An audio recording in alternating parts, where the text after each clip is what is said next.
Hello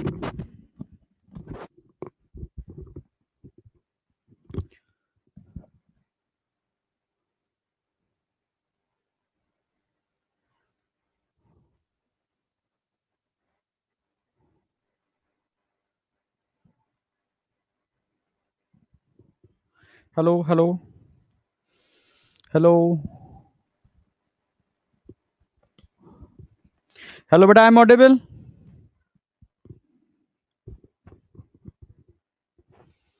hello बेटा, I am audible? सुन पा रहे हो ना? Audible but invisible. यस, होता हूँ बेटा विजिबल भी, ठीक है। अब बताओ, विजिबल हूँ, ऑडिबल के साथ साथ विजिबल भी हूँ ना? ठीक है। Good afternoon all of you. Good afternoon बेटा, गुड आफ्टरनून। ठीक है, गुड आफ्टरनून। देखो, आज फाइनल कंक्लूजन है, पता है वैसे क्या होना है, ठीक है, बट फिर भी वेट कर लेते हैं सुप्रीम कोर्ट का, ठीक है, क्या डिसीजन लेते हैं। डिसीजन क्लियर है क्या होना है, पर फिर भी वेट कर लेते हैं क्या बोलते हैं भाई ये, ठीक है। अभी एक आध घंटे में आ जाएगा, मेरे खत्म क्लास खत्म करने तक मुझे लग रहा है डिसीजन फाइनल आ जाएगा, ठीक है। ओके, कुछ ना कुछ ऊटपटांगी होने वाला है, समझ रहे हो? चलो, खुश रहो, ठीक है।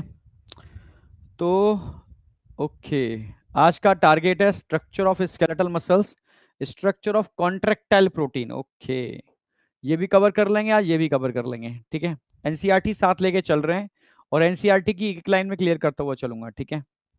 अच्छा, ये बात, कल वाला सेशन देखा था आपने? कल वाले सेशन के अंदर मैंने एक्सक्रीटरी उसके ब्रीदिंग एक्सचेंज ऑफ गैसेस के कुछ क्वेश्चंस दिए थे। क्वेश्चंस, कोई ऐसा बच्चा है जो 100% क्वेश्चन सही कर पाया हो? मतलब मैंने चैलेंज दिया था, 53 क्वेश्चन थे, 53 क्वेश्चन। अच्छा, देखिए नहीं है, कोई दिक्कत नहीं, ठीक है। 53 क्वेश्चंस में चैलेंज था कि अगर 50 क्वेश्चन भी तुम सही कर गए तो मान जाऊंगा तुम्हें, ठीक है। आप समझ रहे हो? हाँ, क्योंकि बहुत कंसेप्चुअल थे, सारे एनसीईआरटी लाइनें थी। लोग कहते हैं ना सर, एनसीईआरटी की लाइनों से टिपिकल क्वेश्चन कैसे बन सकते हैं, हमने देखा है ना बना करके।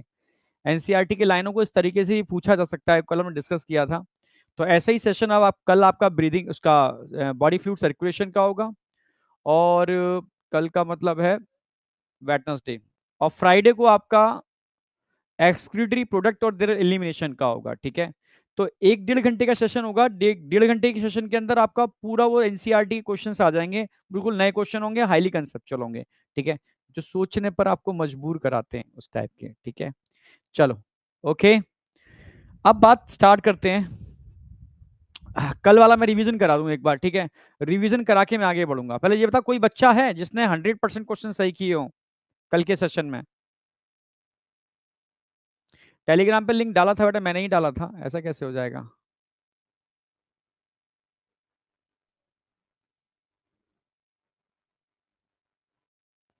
हाँ, बॉडी फ्लूइड के कल होंगे, ठीक है। 52 सही थे? एक बच्चा लिख रहा है 52, 5 क्वेश्चन रॉन्ग। हाँ, 5 तो रॉन्ग होंगे। 53 कोई सही है किसी के? 50, 51, 47, 49, 50, 53 वाला भी एक भी नहीं मिला मुझे, समझ रहे हो? अगर तुम 50 प्लस भी सही कर रहे हो ना, तो भी तुम सही डायरेक्शन में हो। अगर तुम 50 क्वेश्चन भी लगा रहे हो ना सही, तो तुमने सही किया है बिल्कुल। एक 54 लिख रहा है गधा, ऐसे गधे भी हैं, 53 क्वेश्चन कराए, 54 कहां से हो जाएंगे? समझ में आ गया, फ्रॉड है। ठीक है, आ जाओ एकदम फोकस, एकदम फोकस, एकदम।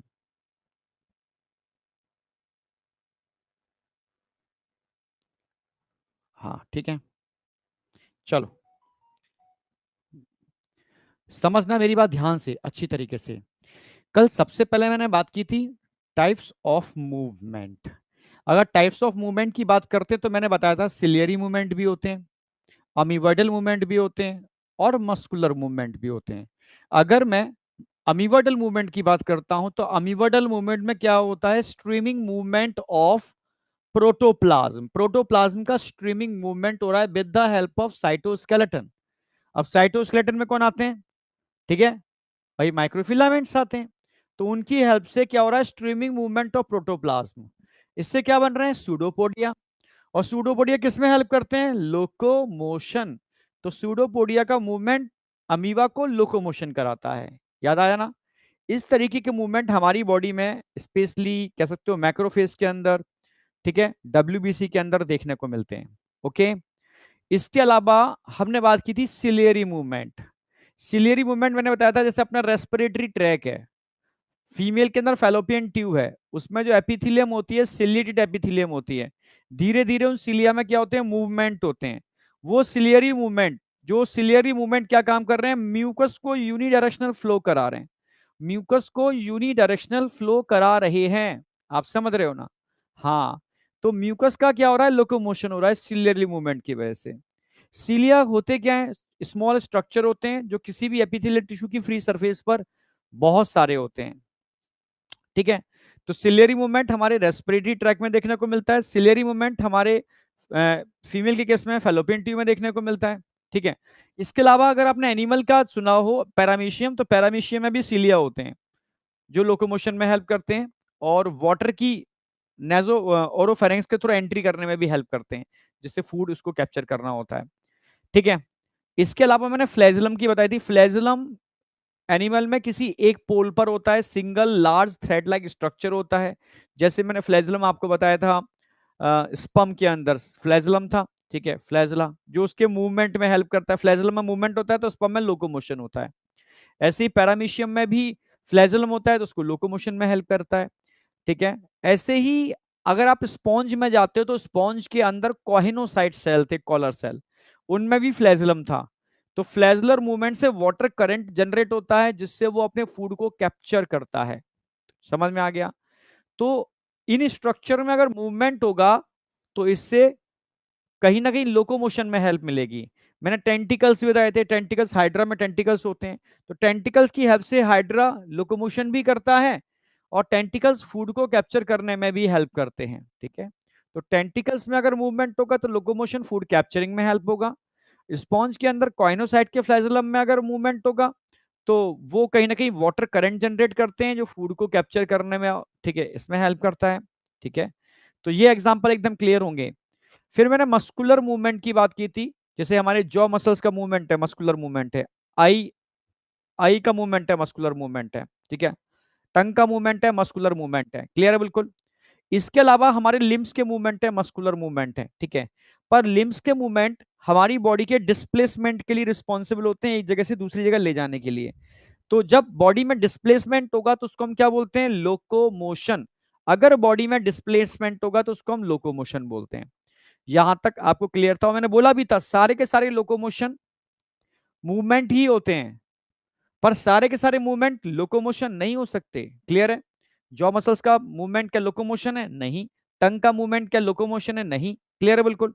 तो ये आपको ध्यान रखना है, यहां तक कोई डाउट नहीं होना चाहिए। क्लियर था बेटा? हाँ। मैंने आज कुछ क्वेश्चन दिए होमवर्क में, सब करके लाने हैं आज क्वेश्चन। ठीक है, कल नहीं दिए थे, आज मैंने ऐड कर दिए सारे के सारे। दूसरा आपको ध्यान रखना है इसके अंदर, ठीक है, फिर हमने मसल्स की बात की थी। ठीक है। मसल्स के अंदर मैंने बताया था कि अगर ह्यूमन बॉडी के अंदर हम मसल्स की बात करते हैं तो भाई मीजोडर्मल ओरिजिन होता है। टोटल नंबर ऑफ मसल्स कितने होते हैं जरा बताओ? Total number of muscles 639। Yes, 639 total number of muscles होते हैं। पेयर्ड कितने होते हैं जरा बताओ? पेयर्ड 317, 317। अनपेयर्ड कितने होते हैं? 5 अनपेयर्ड होते हैं। ठीक है, ये आपको ध्यान रखने हैं। ठीक है, कहीं बहुत सारे एग्जाम आप दोगे उनमें ये क्वेश्चन आते हैं, इस तरह के क्वेश्चन। ठीक है। फिर मैंने बताया था जो मसल्स होते हैं बेटा, ठीक है, वो फिक्स होता है नंबर उनका। एक सूखे इंसान के अंदर और एक डब्ल्यू के फाइटर में नंबर ऑफ मसल्स बराबर होते हैं। ठीक है। और एक्चुअल में एक हेल्दी ह्यूमन के बॉडी वेट का जो मसल्स होना चाहिए वो 40 to 50% होना चाहिए। ठीक है।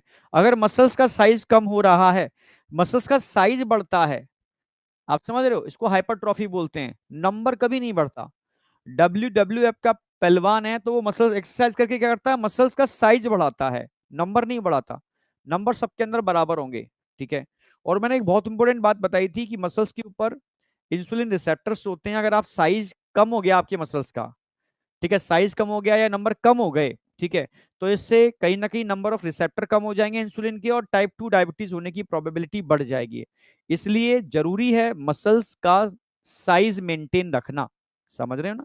थोड़ी सी मूवमेंट करना, टहलना, थोड़ी सी एक्सरसाइज करना, ठीक है, जो भी है बेसिक बेसिक चीजें करनी चाहिए, से मसल्स थोड़ी मेंटेन रहे आपकी, टाइप 2 डायबिटीज होने की प्रोबेबिलिटी डिले हो जाए ना हो, ठीक है। ओल्ड एज पर अक्सर कर मसल्स का ब्रेकडाउन स्टार्ट हो जाता है तो टाइप 2 डायबिटीज होने की प्रोबेबिलिटी बढ़ जाती है। यहां तक कोई डाउट है? नहीं होना चाहिए। फिर मैंने प्रॉपर्टी ऑफ मसल्स बताया था आपको, प्रॉपर्टी में मैंने बोला भी था बेटा 4 प्रॉपर्टी हैं।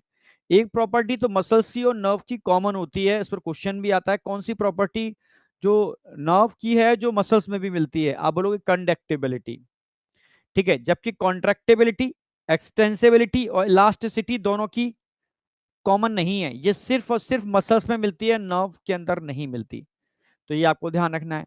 फिर मैंने स्केलेटल मसल स्टार्ट किए थे, और स्केलेटल मसल्स में मैंने बोला भी था कि ये वॉलेंट्री होते हैं, स्ट्राइटेड होते हैं, स्ट्राइटेड का मतलब, ठीक है, इनमें, ठीक है, लाइट एंड डार्क बैंड देखने को मिलते हैं जो मैं आज बताऊंगा, ठीक है। इनको स्ट्राइप्ड भी बोलते हैं, स्ट्राइप्ड इसलिए बोलते हैं क्योंकि इनमें ट्रांसवर्स बैंड होते हैं, ठीक है, इसलिए इनको स्ट्राइप्ड भी बोलते हैं। अगर वॉलेंट्री मसल्स की बात करता हूं, ठीक है, तो ये मल्टी न्यूक्लिएटेड होते हैं, मतलब सिंसाइसियम, तो मैंने बताया भी था सिंसाइसियम मतलब एक ऐसा मल्टी न्यूक्लिएटेड सेल है जिसमें कई सेल के फ्यूज होने से, उनके प्रोटोप्लाज्म फ्यूज होने से, ठीक है, मल्टी न्यूक्लिएटेड कंडीशन क्रिएट होती है, इसको सिंसाइसियम बोलते हैं। तो स्केलेटल मसल सिंसाइसियम है। हाँ, तीनों मसल्स का कंपैरिजन मैं लास्ट में कराऊंगा, यानी कल कराऊंगा, आज नहीं, ठीक है। हाँ, कल मसल्स एंड कर दूंगा कल मैं, ठीक है। फिर मसल्स के बाद मैं स्टार्ट करूंगा स्केलेटल सिस्टम, जो बहुत बहुत इंपॉर्टेंट है, ठीक है। ओके, और सैटरडे को मैं समरी करा दूंगा चैप्टर की पूरे की, ठीक है, एकदम ब्रेन में सेट कर दूंगा पूरा का पूरा, ठीक है। हाँ, यहां तक कोई डाउट नहीं होना चाहिए, ठीक है। चलो फिर आगे बढ़ते हैं। प्रॉपर्टी ऑफ मसल्स आपकी हो गई थी, फिर मैंने एक मसल का स्ट्रक्चर समझाया था और पूरा ये समझाने की कोशिश की थी, भाई मसल्स क्या है, muscles is a bundle of fascicle, fascicle के बंडल्स हैं मसल्स, या फेसिकल्स क्या है, fascicles is a muscle bundle जो मसल को बनाते हैं, ठीक है, आप समझ रहे हो, उनको मसल बंडल बोलते हैं, तो fascicle is a muscle bundle. और फेसिकल के अराउंड जो कॉलिजन फाइबर दिख रहे हैं, it is a fascia, fascia it is a collision fibre जो सारे फेसिकल को बांधने का भी काम करता है और मसल्स को भी बांधने का काम करता है, पूरी मसल्स को, उसको फेसिया बोलते हैं। तो फेसिया और फेसिकल में कंफ्यूजन नहीं होना चाहिए। फिर एक फेसिकल को निकाल के दिखाया है मैंने बाहर आपको, तो फेसिकल क्या है, fascicle is a bundle of muscle fibre, fascicle क्या है, मसल फाइबर के बंडल्स हैं, ठीक है, आप समझ रहे हो। और अगर मैं मसल्स की कवरिंग की बात करता हूं तो एपीमाइसियम, और फेसिकल्स की कवरिंग की बात करता हूं तो पेरीमाइसियम बोलते हैं। और एक मसल फाइबर को बाहर निकाल के देखोगे, सिंगल मसल फाइबर को, तो सिंगल मसल फाइबर एक्चुअल में मसल सेल है, मसल सेल है, आप समझ रहे हो, जो मल्टी न्यूक्लिएटेड होती है, क्योंकि सिंसाइसियम मल्टी न्यूक्लिएटेड कंडीशन देखने को मिल रही है। क्यों? क्योंकि यहां पर 100 यानी 100 और मोर देन 100 मायोब्लास्ट सेल आपस में फ्यूज होकर के इस मसल सेल का फॉर्मेशन करते हैं जो मल्टी न्यूक्लिएटेड होती है। इसके अंदर एक लिक्विड फिल होता है, इसको सार्कोप्लाज्म बोलते हैं, और सार्कोप्लाज्म को चारों तरफ से कवर्ड किए होती है सार्कोलेमा, और सार्कोलेमा के ऊपर एक लेयर होती है इसकी, इसको बोलते हैं एंडोमाइसियम, एंडोमाइसियम। तो ये तीनों लेयर क्लियर है। अगर मैं एक मसल फाइबर की बात करता हूं जो मल्टी न्यूक्लिएटेड है, जिसके अंदर सार्कोप्लाज्म भरा हुआ है, जो सार्कोलेमा से कवर्ड है, ठीक है, तो इसके सार्कोप्लाज्म में भी कुछ फ्लोट करते हुए फाइबर दिखते हैं, छोटे छोटे फाइबर्स, इनको मायोफाइब्रिल बोलते हैं। मायो मतलब कॉन्ट्रैक्शन, फाइब्रिल मतलब ऐसे फाइबर जिनमें कॉन्ट्रैक्शन की प्रॉपर्टी होती है, इनको हम मायोफाइब्रिल बोलते हैं, जो कहाँ होते हैं, आप बोलोगे मसल फाइबर के साइटोप्लाज्म में होते हैं, cytoplasm of muscle fibre myofibril, ठीक है, मायोफाइब्रिल मसल फाइबर के साइटोप्लाज्म में होते हैं। एक सिंगल मायोफाइब्रिल का स्ट्रक्चर मैं आज दिखाऊंगा, बस मैंने बताया था मायोफाइब्रिल भी छोटे छोटे फाइबर के मिलने से बनते हैं जो लाइट एंड डार्क बैंड बनाते हैं, ठीक है, इनको एक्टिन और मायोसिन बोलते हैं, जिसमें एक्टिन फिलामेंट थिन फिलामेंट होते हैं और मायोसिन फिलामेंट थिक फिलामेंट होते हैं, ठीक है। तो अब मैं यहां से एक मायोफाइब्रिल को बाहर निकालता हूं, एक सिंगल मायोफाइब्रिल को बाहर निकालता हूं और लेकर के आता हूं कहां पर, यहां पर, ये आ गया structure of myofibril, single myofibril को बाहर निकाल रहा हूं, ठीक है।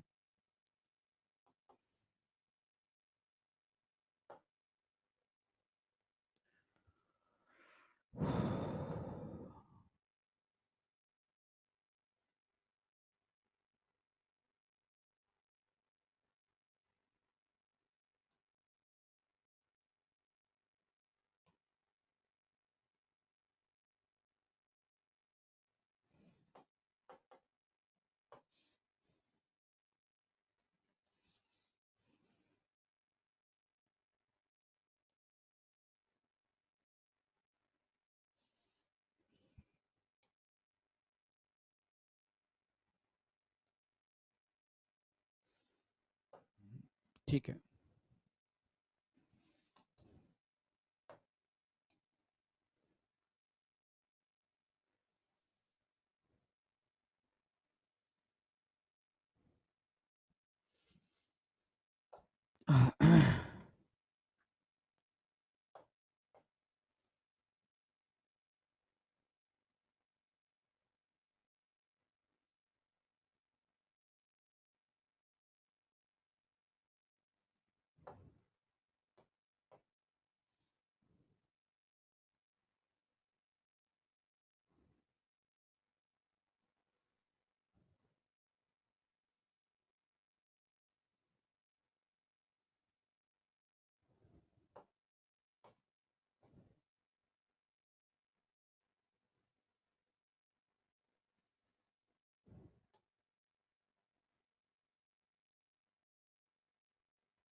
देखो ऐसे स्ट्रक्चर होते हैं मायोफाइब्रिल के।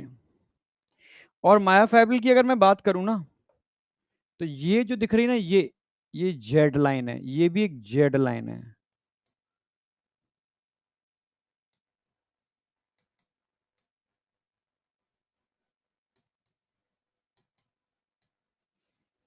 और दो जेड लाइन के बीच के पार्ट को हम बोलते हैं सार्कोमियर। दो जेड लाइन के बीच में जो दिख रहा है ना, दो जेड लाइन के बीच के जो पार्ट है, इसको बोलते हैं sarcomere. It is a sarcomere.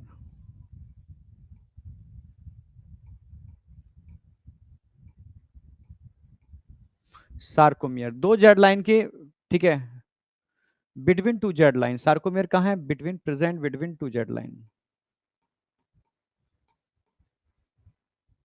ये क्वेश्चन पूछा गया है।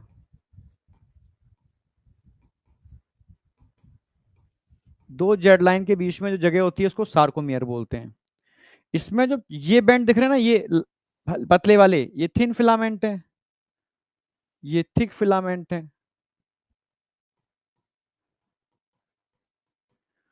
थिक हमेशा मायोसिन होगा, और जो थिन वाला पार्ट है वो एक्टिन होगा। थिन वाला हमेशा एक्टिन होगा, थिक वाला हमेशा मायोसिन होगा। ये क्या आप बोलोगे? मायोफाइब्रिल।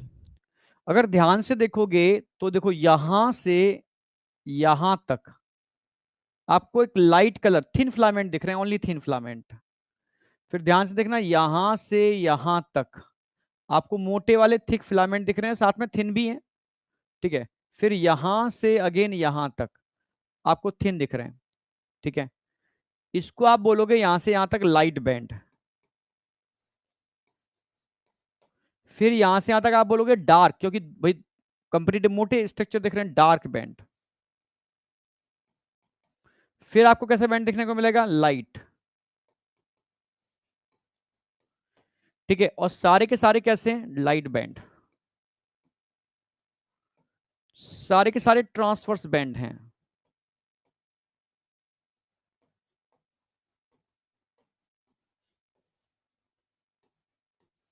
ठीक है। तो जहां पर लाइट एंड डार्क बैंड देखने को मिल रहे हैं, इसको बोलते हैं striated.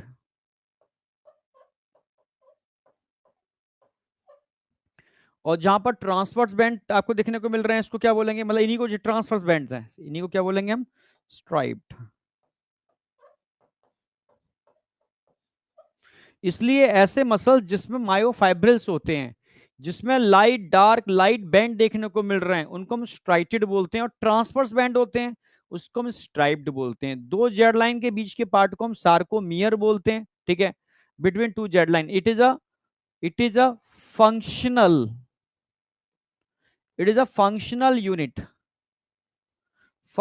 Unit of muscles.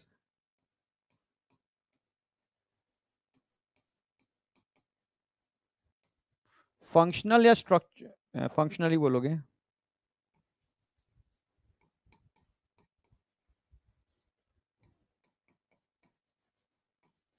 Muscles की अगर फंक्शनल यूनिट की बात करते हैं तो सार्कोमियर मसल्स की फंक्शनल यूनिट होती है। अगर एनाटॉमिकल या स्ट्रक्चरल यूनिट पूछेगा तो भाई किससे मिलके बने हैं मसल्स, आप बोलोगे मसल फाइबर। तो muscle fibre is a structural या anatomical unit of muscle fibre, ठीक है। अब बताओ समझ में आया नहीं आया?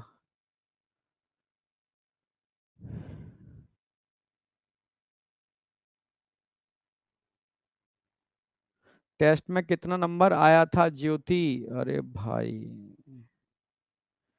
यार चैटिंग क्या हो गई है सब, तुम डाइवर्ट तो नहीं हो रहे हो भाई? नहीं, लास्ट लाइन तो मैं रिपीट कर दूंगा, तुम सही डायरेक्शन में जा रहे हो क्या? मतलब जैसे मैं इधर बोर्ड पे पढ़ा रहा हूँ, तुम पता नहीं क्या लिख रहे हो। ज्योति, प्रिया, ये वो पता नहीं क्या चल रहा है।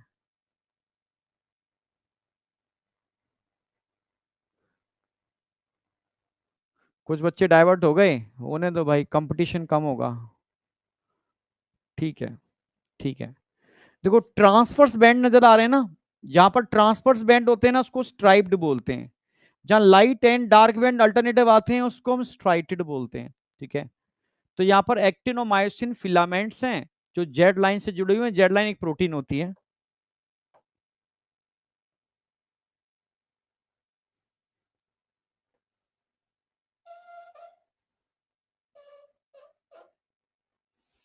ठीक है, लाइट डार्क इसको स्ट्राइटेड बोलते हैं, स्ट्राइटेड मसल्स इसको स्ट्राइप्ड बोलते हैं। अब बताओ यहां तक कोई डाउट? ये समझ में आया स्ट्रक्चर ऑफ मायोफाइब्रिल? ठीक है। सर हेल्प चाहिए, काहे बात की हेल्प चाहिए भाई? चलो यहां तक क्लियर है ना? Yes sir.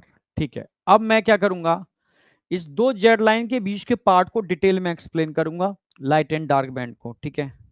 यानी अब हम बात करेंगे सार्कोमियर की, structure of sarcomere.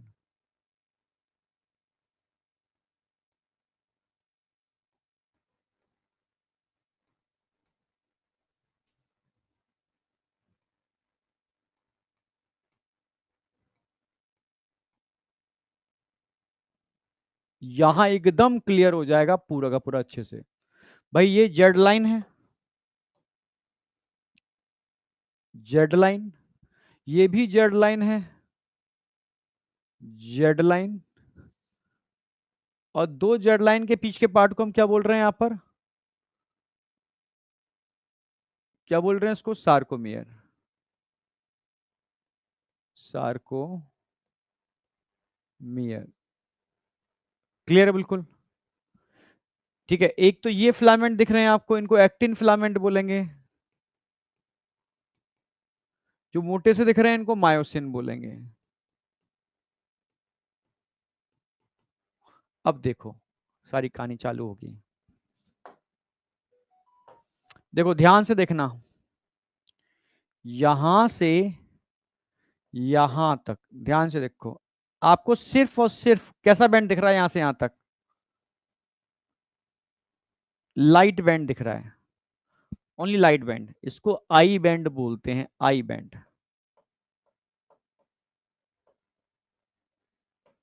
Sir I का मतलब क्या होता है? आई का मतलब होता है isotropic.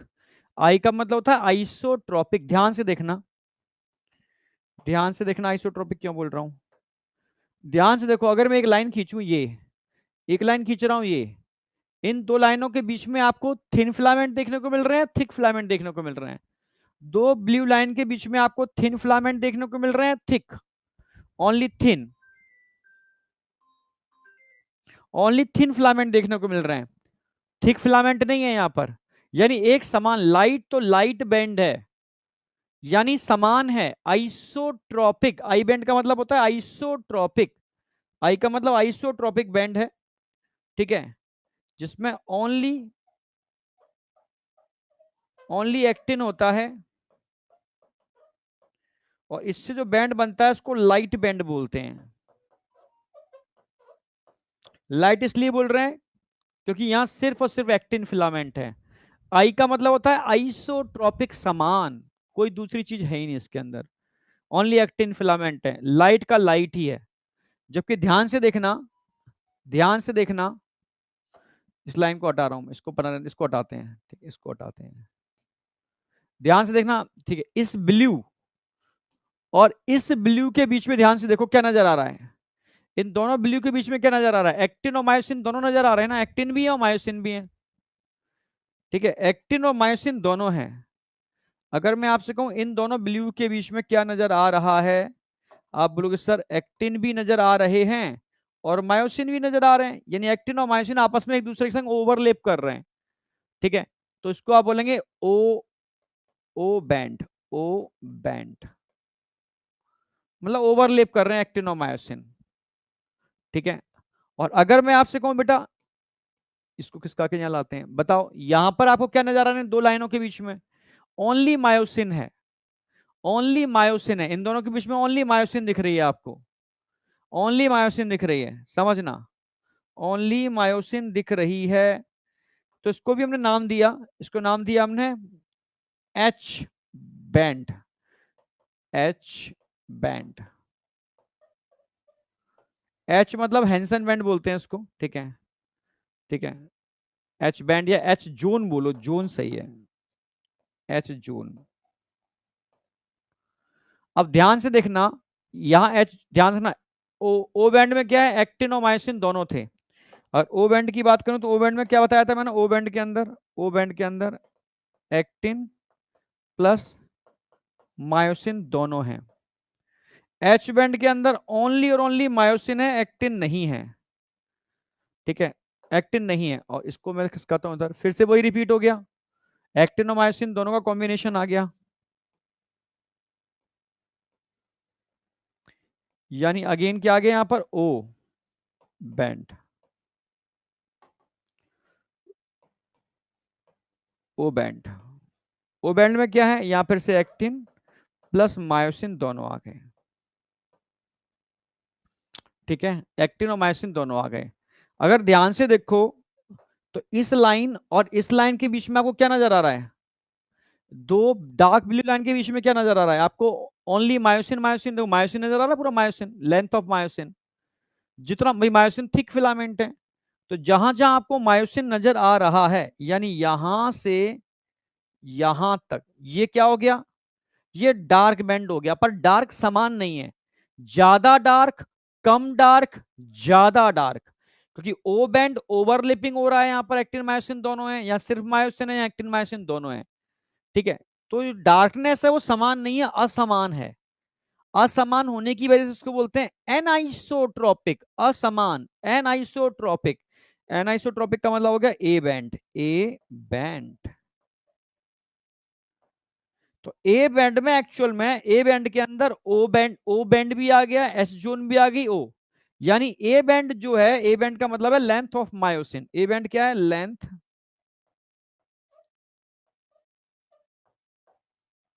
Length of myosin, myosin की जो लेंथ है वो एक्चुअल में ए बैंड है, ये पूरा ए बैंड है, ए बैंड है, लेंथ ऑफ मायोसिन को आप ए बैंड बोल सकते हो, क्लियर है बिल्कुल, लेंथ ऑफ मायोसिन मतलब है पूरा ए बैंड।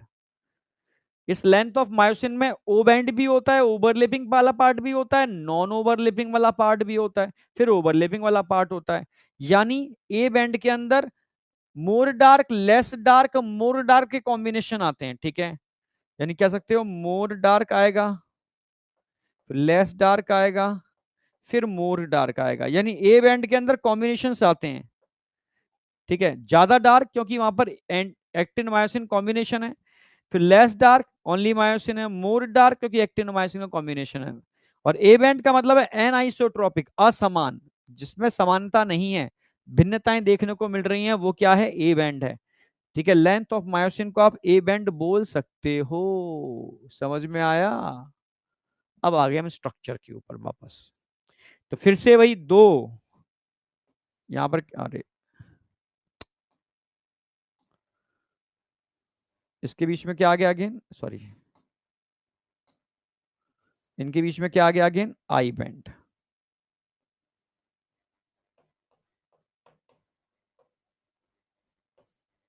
इसमें कोई डाउट? पहले आई बैंड आता है, फिर ए बैंड आता है, फिर आई बैंड आता है। इसमें कोई डाउट? अगर मैं आपसे पूछूं सार्कोमियर का फॉर्मूला क्या है, single sarcomere is equal to,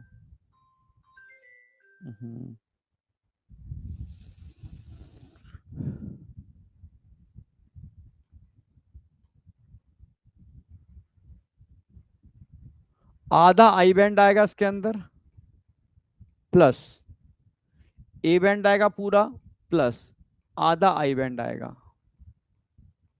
देखो आधा आई बैंड आ रहा है, फिर पूरा ए बैंड आ रहा है, आधा आई बैंड आ रहा है, ये है आपका कंप्लीट सार्कोमियर। एक बार इस पे भी क्वेश्चन आया हुआ है, कोई डाउट? ये आ गया पूरा निकल के एक एक चीज। ठीक है, अब इसको मैं लिख रहा हूं, एक बार समझना।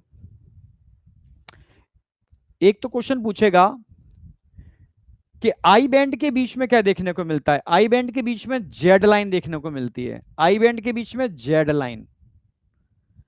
ठीक है, ऐसे ही ए बैंड के मिड में भी एक लाइन बनती है, ए बैंड के मिड में भी एक सिंगल स्ट्रेट लाइन बनती है, यहाँ बिल्कुल ठीक मिड में। इसको एम लाइन बोलते हैं, एम लाइन।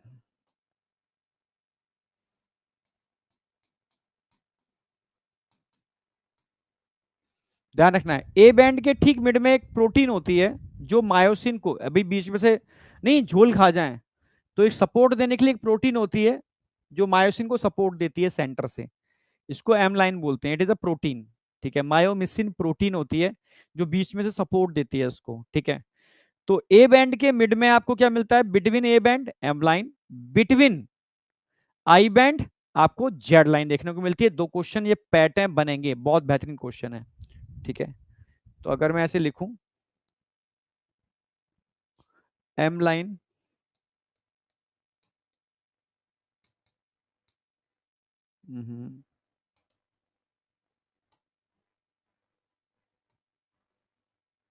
और जेड लाइन,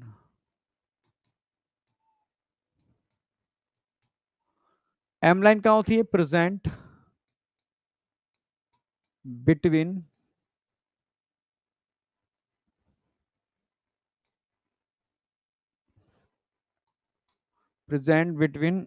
ए बैंड, और जेड लाइन कहां होती है, present between I band.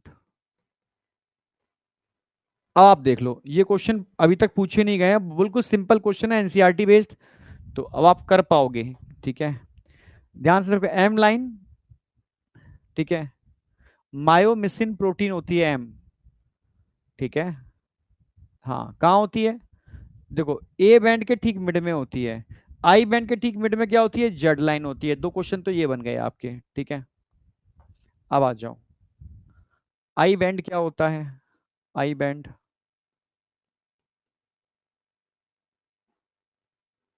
I band, आई मतलब होता है आइसोट्रॉपिक, आइसोट्रॉपिक बैंड बोलोगे। आइसोट्रॉपिक मतलब समान, मतलब लाइट बैंड होता है ये, लाइट होता है जिसमें ओनली एक्टिन प्रेजेंट होती है। ऐसी आपसे पूछेगा ए बैंड क्या होता है, ए बैंड, ए मतलब होता है an isotropic, an isotropic band. An isotropic मतलब असमान, इसमें डार्क होता है, इसमें मोर डार्क होता है, मोर डार्क, फिर लेस डार्क, फिर मोर डार्क।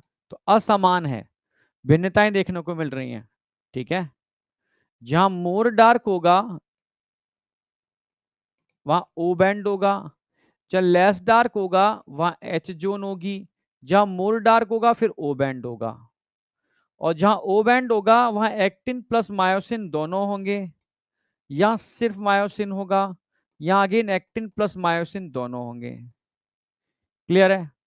और ए बैंड की अगर मैं बात करूं तो ए बैंड का मतलब एक्चुअल में क्या है, length of myosin. A band है ही, it is a length of myosin. अब बताओ समझ में आया नहीं आया? A band, I band, O band, ये चीज समझ में आई या नहीं आई? हाँ बेटा। ओ मतलब ओवरलैपिंग, ओ मतलब ओवरलैपिंग।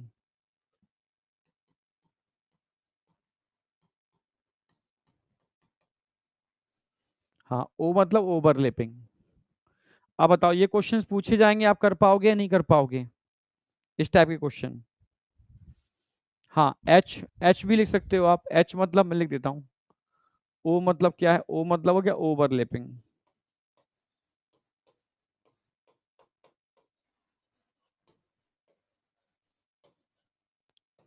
एच मतलब हैंसन।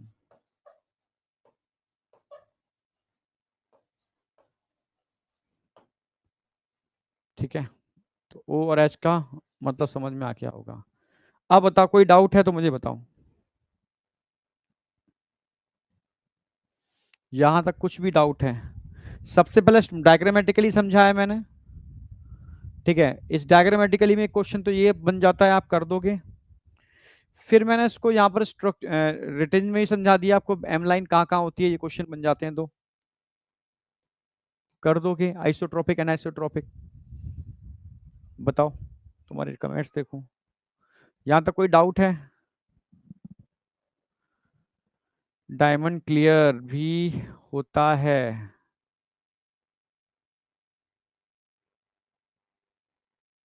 यार जो मैं लिखा रहा हूँ ये नोट तो करना ही है ना? No doubt, BMS, crystal clear, crystal clear, okay. चलो ठीक है। एलडी मतलब लाइट डार्क, एमडी मतलब मोर डार्क।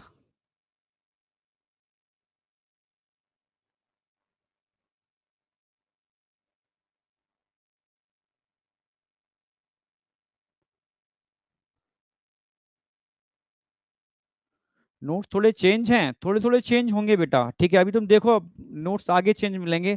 इस बार मैं एनसीईआरटी को मतलब छोड़ूंगा ही नहीं, इंक्लूडिंग एनसीईआरटी की समरी भी नहीं छोड़ूंगा। मतलब बहुत जरूरी है इस बार, समझो मेरी बात, एनसीईआरटी की समरी भी करनी है। ठीक है, चलो आगे बढ़ते हैं। अच्छा एक चीज और बताओ, तुम्हें क्या लग रहा है कि एक मायोसिन के चारों तरफ से दो ही एक्टिन फिलामेंट हैं? एक मायोसिन के अराउंड में दो एक्टिन नहीं है एक्चुअल में। अब समझना, समझा दूं आपको। यहां पर एक मायोसिन के अराउंड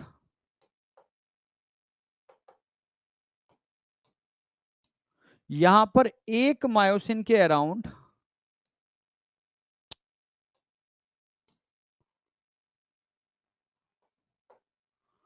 और एक्टिन फिलामेंट की बात करूं ना, छह एक्टिन फिलामेंट होंगे। एक, दो, तीन, चार, नहीं नहीं ज्यादा हो गया।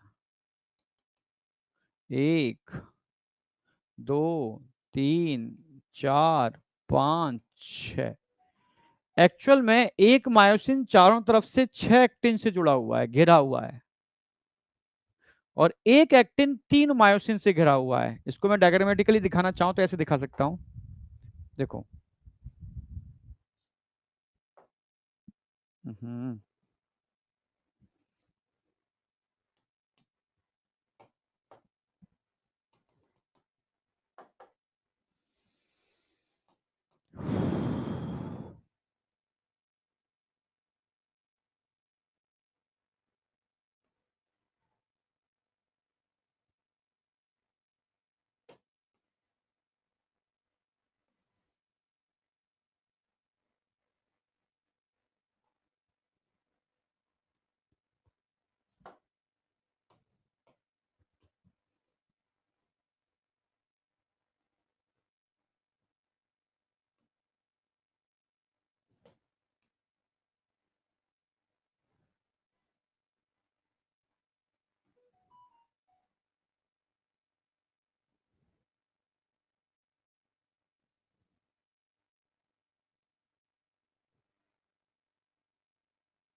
हम्म, हम्म,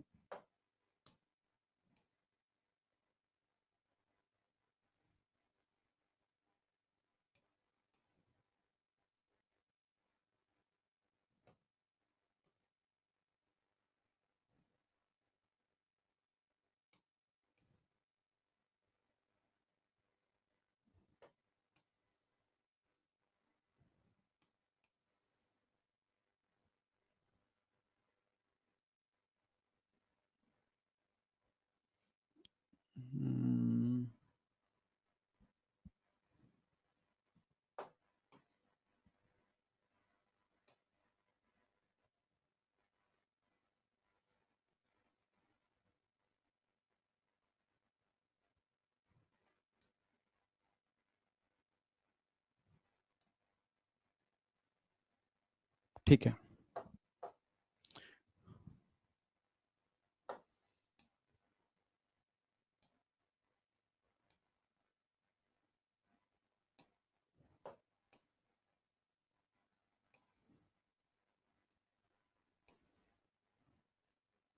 देखो ऐसे अरेंजमेंट होते हैं सारे के सारे। एक्चुअल में सारा का सारा जो अरेंजमेंट है ना, वो इस तरीके से है, अब समझा देता हूँ मैं।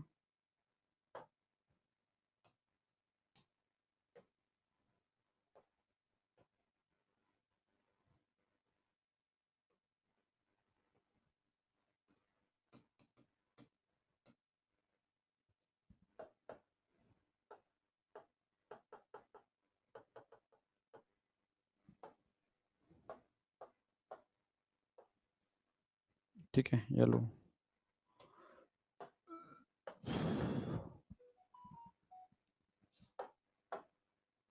देखो ये एक मायोसिन है, इसके अराउंड कितने एक्टिन नजर आ रहे हैं आपको? एक, दो, तीन, चार, पांच, छह हेक्सागोनल रिंग की तरह, ये ऐसे। ये दूसरा मायोसिन है, इसके अराउंड कितने एक्टिन नजर आ रहे हैं? एक, दो, तीन, चार, पांच, छह हेक्सागोनल रिंग की तरह, ये ऐसे। फिर एक मायोसिन है, इसके अराउंड कितने एक्टिन नजर आ रहे हैं? एक, दो, तीन, चार, पांच, छह, ये स्ट्रक्चर बने होते हैं इस तरीके से। अगर आप किसी मसल्स का 3D स्ट्रक्चर देखोगे, कुछ ऐसा नजर आएगा। एक मायोसिन, समझो, एक मायोसिन, सिंगल मायोसिन है, मायोसिन।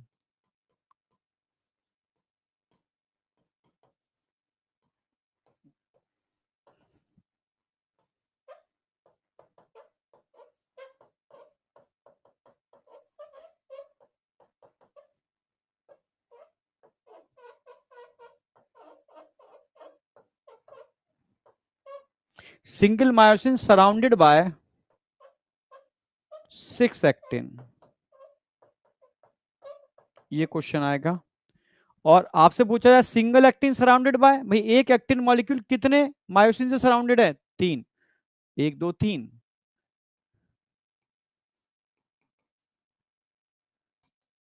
ये एक्टिन फिलामेंट है।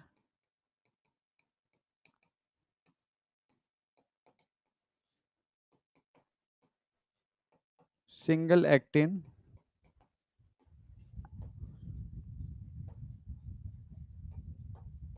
Surrounded by 3 myosin. ये चीज समझ में आई नहीं आई? कि एक्चुअल में एक मायोसिन मॉलिक्यूल चारों तरफ 6 एक्टिन मॉलिक्यूल से सराउंडेड है, और एक एक्टिन मॉलिक्यूल चारों तरफ से 3 मायोसिन मॉलिक्यूल से सराउंडेड है। समझे? हाँ, न्यू एनसीईआरटी ले लो तो ज्यादा बेटर है यार, ठीक है। तो झंझट नहीं रहेगा, ठीक है। क्योंकि इस एक क्वेश्चन पर देख रहा हो ना कल, एक फिजिक्स के क्वेश्चन पर हंगामा मचा हुआ है। ठीक है, एनटी ने तो बोल दिया था कि भाई किसी गरीब बच्चे के पास अगर पुरानी एनसीईआरटी है तो उससे वो कर रहा होगा। ठीक है, ड्रामेबाजी। तो एक ले लो एनसीईआरटी भाई, ठीक है। अब रिस्क मत लो, नेक्स्ट ईयर के लिए न्यू एनसीईआरटी लेटेस्ट पैटर्न के अकॉर्डिंग चलेगा, ठीक है। बिल्कुल।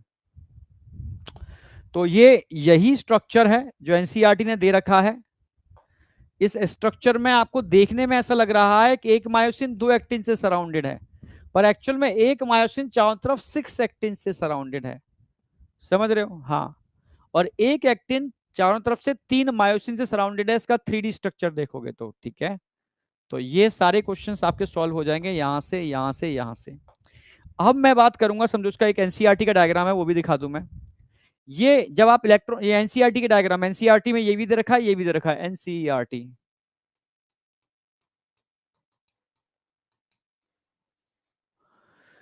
ठीक है, जब इलेक्ट्रॉन माइक्रोस्कोप से देखोगे तो आपको देखो ये जेड लाइन दिख रही है, जेड लाइन, जेड लाइन, दो जेड लाइन के बीच में ध्यान से देखना, ध्यान से देखना, यहां से यहां तक आपको आई बैंड दिख रहा है, यहां से यहां तक आई बैंड, यहां से यहां तक आई बैंड, और बीच में क्या दिख रहा है आपको, ए बैंड, पूरा ए बैंड दिख रहा है। और ए बैंड में ध्यान रखना, बीच में यहां से यहां तक आपको एच, एच जोन दिख रही है, यहां से यहां तक आपको ओ जोन दिख रही है, यहां से यहां तक आपको ओ, ओ और बीच में एच, पूरे के मिला दोगे तो इसको ए बैंड बोलते हैं, इसको आई बोलते हैं, इसको भी आई बैंड बोलते हैं। आई बैंड के मिड में जो लाइन दिख रही है इसको आप जेड लाइन बोलोगे, और यहां बिल्कुल सेंटर में,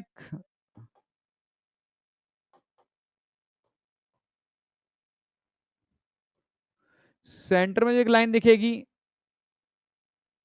इसको आप एम लाइन बोलोगे। तो एनसीईआरटी का डायग्राम तो समझ में आ रहा है, इसमें कोई डाउट नहीं होना चाहिए, ये डायग्राम मैंने पूरा समझाया है। H zone, non none overlapping part of myosin, H zone क्या है,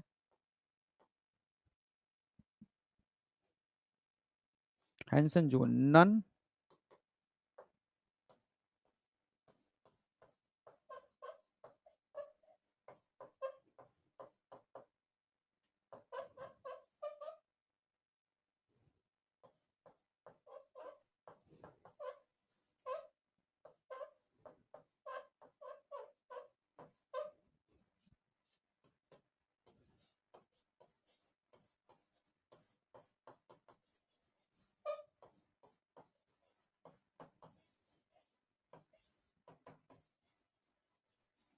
ये दोनों ही ए बैंड के पार्ट हैं, एक नॉन ओवरलैपिंग पार्ट है।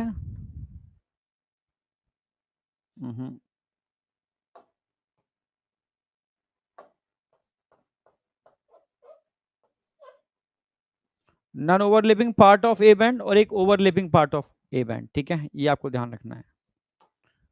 चलो भाई, अब यहां तक बताओ किसी को कोई डाउट है, यहां तक? ओके, यहां तक कोई डाउट नहीं है? No sir. हाँ, बैक कर रहा हूँ स्लाइड। इस डायग्राम को बना लो, ड्रॉ कर सकते हो डायग्राम को।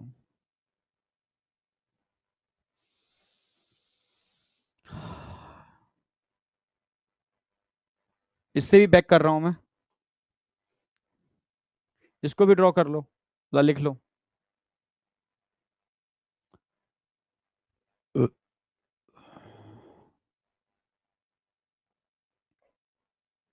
चलो, अब बात करते हैं। हम्म, अगर मसल्स कॉन्ट्रैक्ट करती है तो क्या होगा, इस पे क्वेश्चन आएंगे। मान लो, अब समझाना पड़ेगा तुम्हें, मान लो एक जेड लाइन है,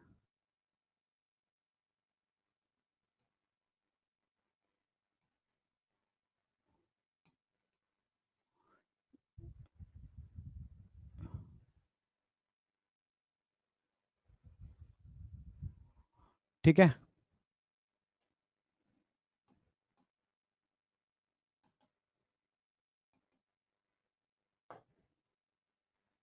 मान लो इस जेड लाइन से एक्टिन फिलामेंट जुड़े हुए हैं,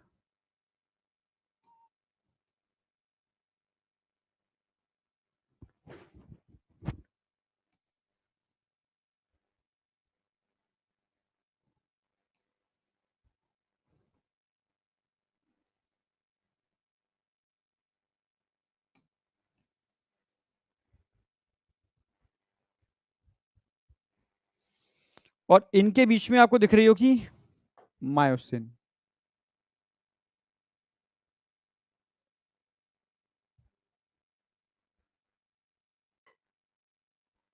ये है मायोसिन।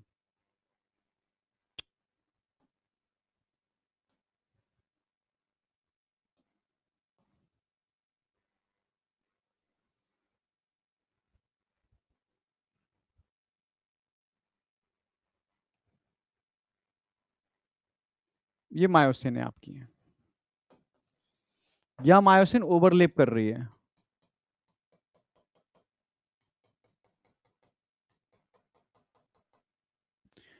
ठीक है, अब समझना,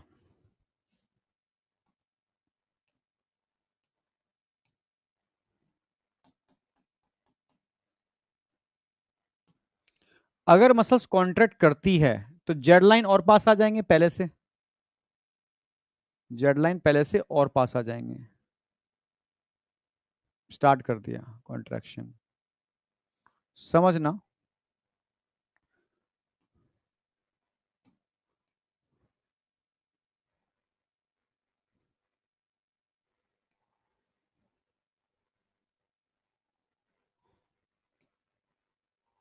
और कॉन्ट्रैक्ट करती है तो जेड लाइन और पास आ जाएंगे।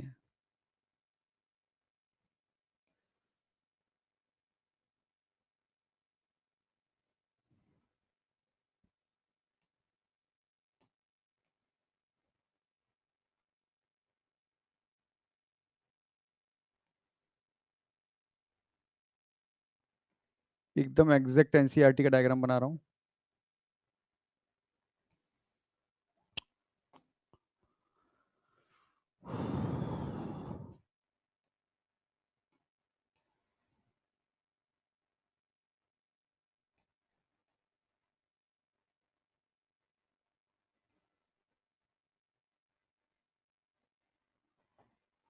और कॉन्ट्रैक्ट करेगी तो और पास आ जाएंगे।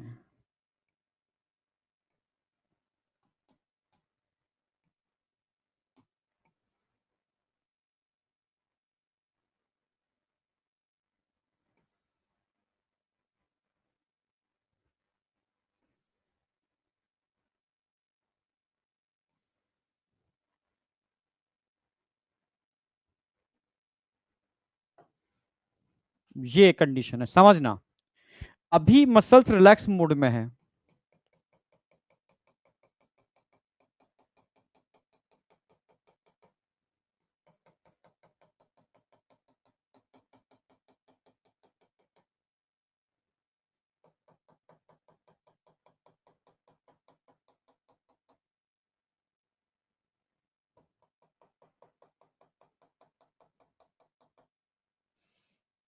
समझने की कोशिश करना। जरा आप ही बताओ, ये अभी जो पहली स्टेज है ना मसल्स की, रिलैक्स है, रिलैक्स ड्यूरिंग कॉन्ट्रैक्शन,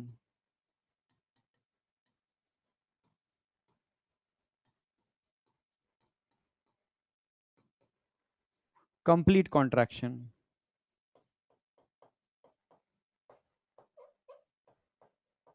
अब आप ही सारे रिस्पॉन्स दे दोगे, ठीक है। जब भी मसल्स कॉन्ट्रैक्ट करती है, मायोसिन में कुछ नहीं होता, जेड लाइन पास पास आ रहे हैं, एक्टिन फिलामेंट एक दूसरे के, समझ मायोसिन समझना मेरी बात, यहाँ मायोसिन के ऊपर एक्टिन फिलामेंट स्लाइड कर रहे हैं, मायोसिन के ऊपर एक्टिन फिलामेंट स्लाइड कर रहे हैं, ये रिलैक्स टाइम पे ये आ गया, मायोसिन के ऊपर एक्टिन फिलामेंट स्लाइड कर रहे हैं, ये रिलैक्स होके वापस आ गया, ये समझना आप, ठीक है। तो आपसे पूछूं, जब मसल्स रिलैक्स है, कॉन्ट्रैक्ट कर रही है, कंप्लीट कॉन्ट्रैक्शन हो गया, तो during complete contraction of muscles length of sarcomere बढ़ रही है घट रही है, जरा बताओ। लेंथ ऑफ सार्कोमियर हमेशा घटती जा रही है, घटती जा रही है। लेंथ ऑफ सार्कोमियर, ध्यान से, सार्कोमियर की लेंथ क्या है, ये सार्कोमियर की लेंथ अब ये है, ये रह गई और कम हो गई। तो लेंथ ऑफ सार्कोमियर कॉन्ट्रैक्शन के टाइम पर क्या होती है, घटती है। लेंथ ऑफ आई बैंड कौन सा है, देखो आई बैंड ये वाला है ना, half I band, half I band ये है। अब हाफ आई बैंड की लेंथ क्या हुई, और कम हुई। अब हाफ आई बैंड की लेंथ बिल्कुल और कम हुई। यानी जैसे जैसे मसल्स कॉन्ट्रैक्ट करती जाती है, आई बैंड कम होता जाता है। Length of H zone, H zone कौन सी है, मिडिल वाला नॉन ओवरलैपिंग वाला पार्ट एच जोन है, एच जोन, एच जोन और कम हो गई। और यहां करके एच जोन बिल्कुल डिसअपियर ही हो गई, गायब ही हो गई है एच जोन, कंप्लीट कॉन्ट्रेक्शन में एच जोन क्या हो जाएगी, डिसअपियर हो जाएगी,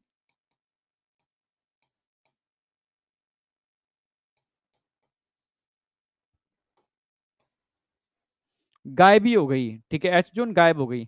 अच्छा एम लाइन, एम लाइन बताओ, एम लाइन यहां दिख रही है, एम लाइन यहां पर भी होगी, यहां पर भी डिसअपियर हो जाएगी, ठीक है, ये भी गायब हो जाएगी, ठीक है। डिसअपियर। ठीक है, ये दो ऑप्शन हो सकते हैं, ये तो कम हो जाएगी या गायब हो जाएगी। Length of O band, O band देखो, ओ बैंड जरा सा है, कॉन्ट्रेक्शन स्टार्ट हुआ, ओ बैंड और बढ़ गया, और बढ़ गया, नहीं आया क्या? यानी जैसे जैसे कॉन्ट्रेक्शन बढ़ता जा रहा है, ओ बैंड बढ़ता जा रहा है। अच्छा, length of A band, A band का मतलब है लेंथ ऑफ मायोसिन, मायोसिन की लेंथ तीनों जगह सेम है, अनचेंज, कोई चेंज नहीं आया।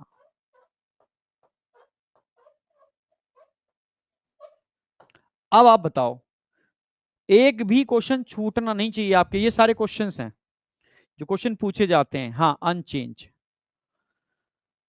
यहां तक बताओ, कोई डाउट? कोई भी डाउट? Crystal clear. बस ये डायग्राम देखोगे तो एक एक क्वेश्चन आपका अपने आप सॉल्व हो जाएगा। ठीक है, कोई मतलब 3D की जरूरत ही नहीं है, एकदम 3D बनाने की कोशिश की है मैंने। डायमंड क्लियर, ओके, जबरदस्त, एकदम बढ़िया, सारे क्वेश्चन सॉल्व। यहां तक अब आपको कोई डाउट नहीं है। आगे बढ़ रहा हूं, अब बात आ जाओ, अब देखो एक पार्ट हमारा खत्म हो गया स्ट्रक्चर वाला, इसमें तो कोई डाउट आपको होना नहीं चाहिए। अब मैं बात करूंगा structure of contractile protein, direct ऐसी क्वेश्चन आया हुआ है। ठीक है, बताओ इनमें से फोर्स जनरेटिंग प्रोटीन कौन सी है ड्यूरिंग कॉन्ट्रैक्शन?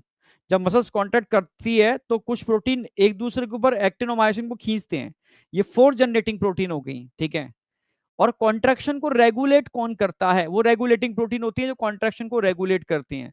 तो रेगुलेटिंग प्रोटीन का नाम बताओ, या मसल्स के स्ट्रक्चर को मेंटेन करने वाली स्ट्रक्चरल प्रोटीन का नाम बताओ। एक क्वेश्चन डायरेक्ट मिलेगा, आपको सोचना ही नहीं है यहां पर। तो स्ट्रक्चर ऑफ कॉन्ट्रेक्टाइल प्रोटीन्स के अंदर मैं बात करूं, एक इधर खींच दो लाइन,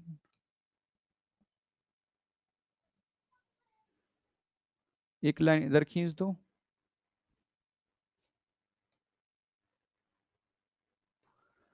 अब तीन टाइप के क्वेश्चंस पूछे जा सकते हैं। पहला आएगा, ठीक है, फोर्स जनरेटिंग प्रोटीन कौन से होते हैं?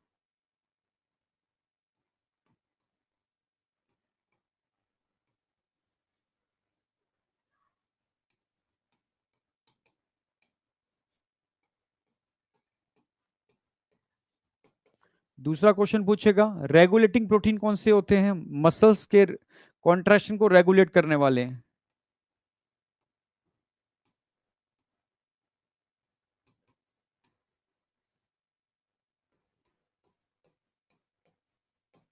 रेगुलेटिंग प्रोटीन, हाँ स्ट्रक्चरल प्रोटीन पूछेगा वो आपसे।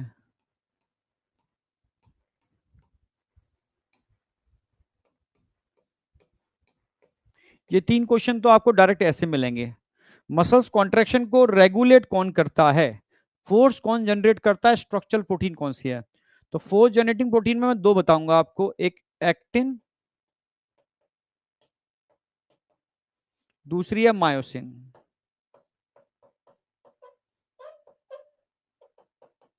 ये थिन फिलामेंट है,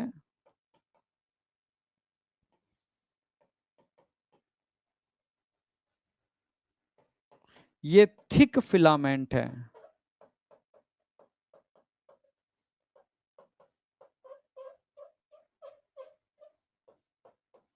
यहां तक कोई डाउट नहीं होना चाहिए। ठीक है, अच्छा रेगुलेटिंग प्रोटीन कौन से होते हैं? ये भी दो होते हैं, पहली पढ़ोगे आप ट्रोपोमायोसिन,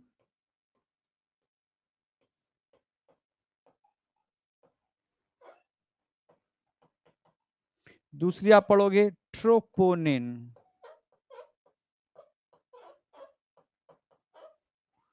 ट्रोपोमायोसिन और ट्रोपोनिन ये रेगुलेटिंग प्रोटीन है। ठीक है, आप समझ रहे हो। और तीसरा इसमें पूछेगा स्ट्रक्चरल प्रोटीन, स्ट्रक्चरल प्रोटीन एक ही होती है, Z line protein, Z line, क्योंकि Z line is a pillar, it is a pillar of muscles, क्योंकि जेड लाइन से एक्टिन जुड़े हुए हैं और एक्टिन से मायोसिन जुड़े हुए हैं, अगर पिलर टूट गए तो एक्टिन मायोसिन धराशायी हो जाएंगे।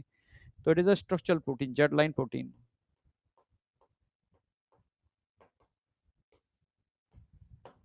हाँ, एक क्वेश्चन और पूछा गया है, जो ट्रोपोनिन और ट्रोपोमायोसिन है, ये थिन फिलामेंट का पार्ट है या थिक का? It is a part of thin filament. कैसे समझाऊंगा?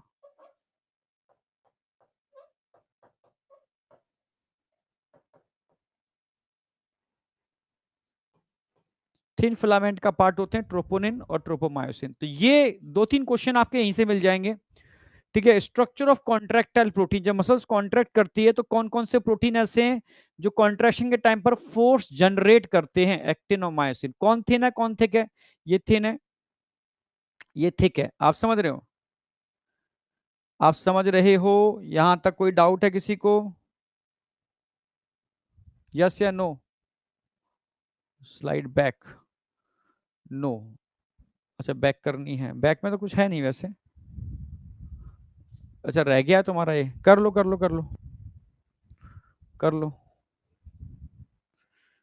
आज है ट्यूसडे, वेडनेसडे को मसल्स खत्म करता हूँ सारा, थर्सडे और फ्राइडे को आपके बोन, सैटरडे को समरी।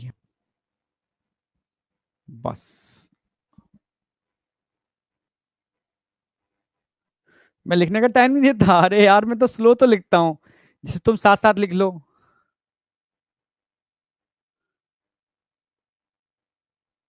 लिखने का टाइम दे तो रहा हूँ भाई।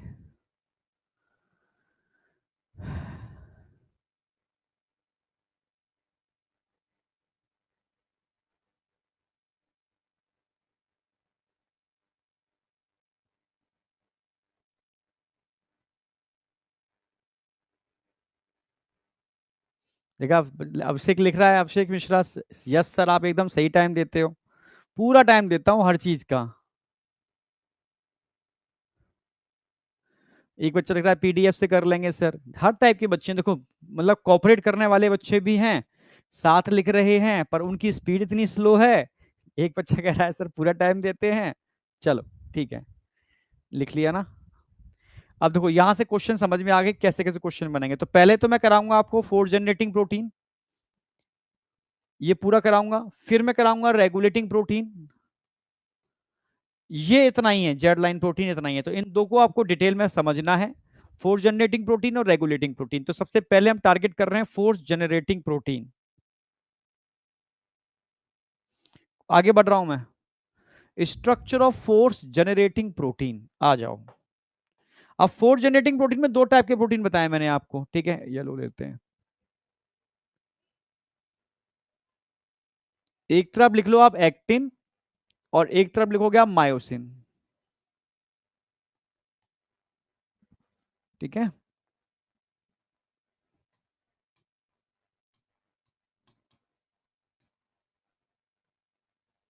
एक्टिन और मायोसिन,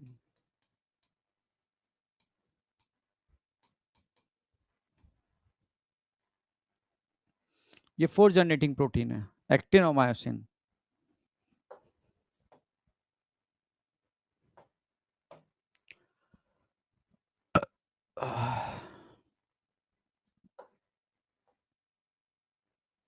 अगर मैं एक्टिन की बात करता हूं, समझना, ये कैसे बनती है, क्या है? देखो, छोटे छोटे ग्लोबुलर एक्टिन होते हैं। कैसे होते हैं? Globular actin. ये सब ग्लोबुलर एक्टिन है ये।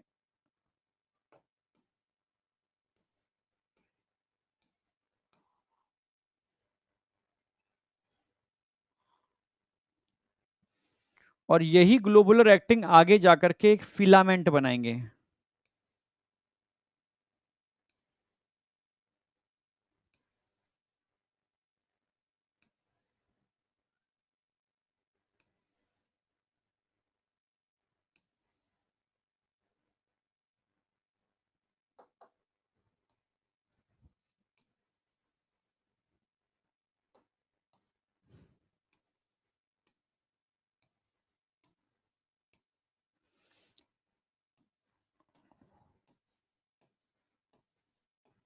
ये ठीक है। अब समझना,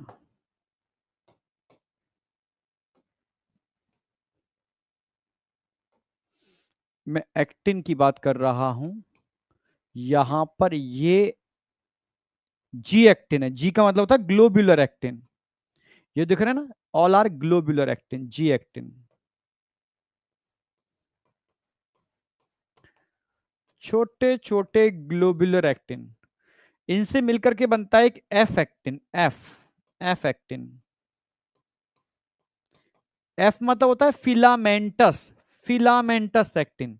एनसीईआरटी ने जी और एफ बोला है। जी का मतलब होता है ग्लोब्यूलर और एफ का मतलब होता है फिलामेंटस। चाहो लिख सकते हो, जी का मतलब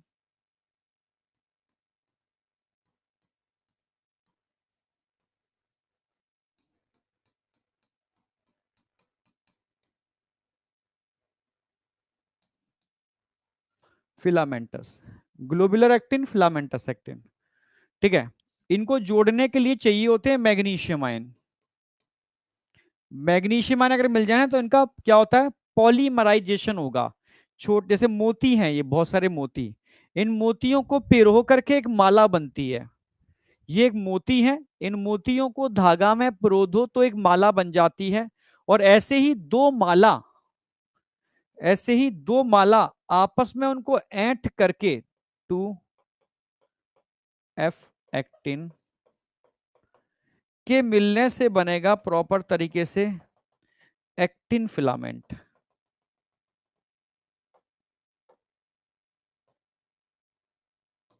सिंपल बना देता हूं।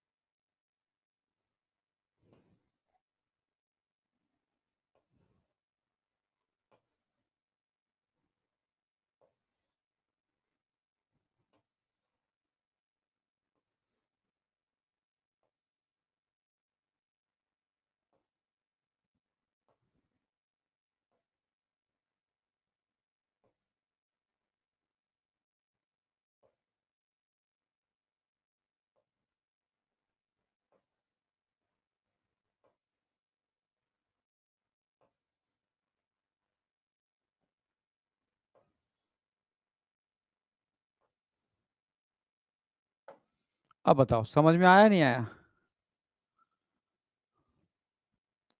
यानी एक तो ये समझो, ये ऐसे ऐसे ऐसे, ऐसे ऐसे ऐसे, दो ग्लोबुलर एक्टिन को अगर आप इस तरीके से घुमा दो, दो मोतियों की माला को घुमा दो तो इससे बनता है एक्टिन फिलामेंट। ये बन गया आपका एक्टिन।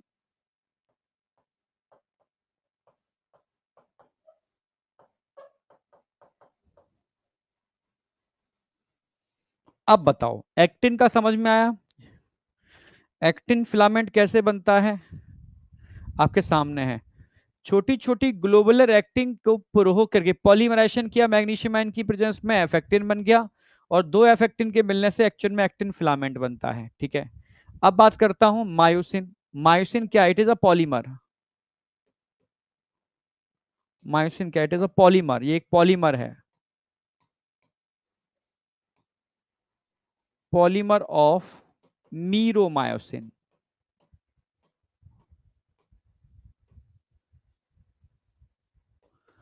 मतलब मीरोमायोसिन क्या हो गया फिर, meromyosin is a unit, it is a unit, unit of myosin. ये पॉलीमर है, पॉलीमर ऑफ कितने कितने, ये भी एक बता दूं आपको, एक चीज और इसमें ऐड करूं। It is a polymer, polymer of approximately 300 meromyosin. लगभग 300 मीरोमायोसिन मिलकर के एक मायोसिन बनाती हैं। तो मीरोमायोसिन क्या हो गया, meromyosin is a unit of myosin. ये मायोसिन की यूनिट है या इकाई है, आप समझ रहे हो। लगभग 300 मीरोमायोसिन मिलकर के एक मायोसिन बनाती हैं। यानी meromyosin is a unit of myosin. यहां तक बताओ कोई डाउट है किसी को। हाँ, it is a monomer unit. Meromyosin क्या है, मीरोमायोसिन इज अ मोनोमर। ठीक है, मीरोमायोसिन क्या है, मोनोमर। मोनोमर समझते हो ना, मोनोमर पॉलीमर। जैसे मोतियों की एक माला पॉलीमर है, किसका पॉलीमर है? मोतियों का पॉलीमर है, तो मोती क्या हुआ? मोनोमर हुआ। ठीक है, कई मोतियों को जोड़ने से जो माला बन रही है, इट इज अ पॉलीमर। अभी बायोमोलिक्यूल पढ़ाऊंगा, उसमें सारी बातें क्लियर करूंगा ये वाली, ठीक है। तो अब यहाँ आपको पढ़ना क्या है, यहाँ आपको मीरोमायोसिन के बारे में पढ़ना है। तो मीरोमायोसिन के बारे में पढ़ लिए तो समझ लो आप मायोसिन के बारे में पढ़ लिए, ये तो अभी आज नहीं होगा, आज तो मीरोमायोसिन कराऊंगा आपको। अब आ जाओ स्ट्रक्चर ऑफ मीरोमायोसिन।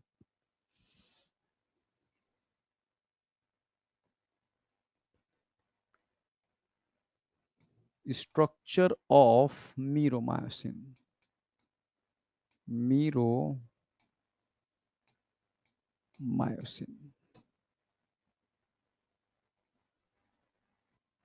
जैसे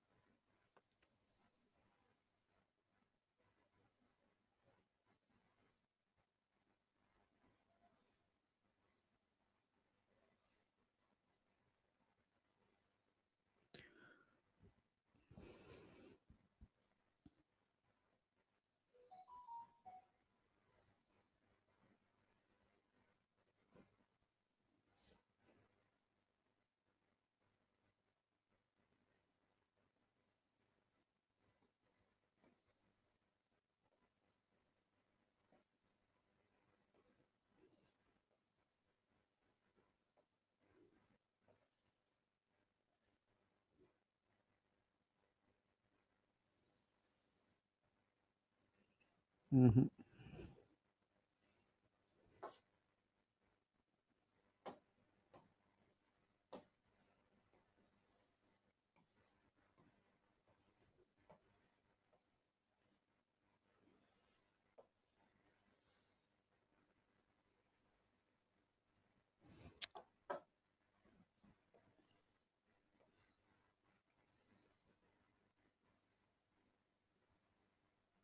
अब ठीक है, ये आ गया स्ट्रक्चर प्रॉपर।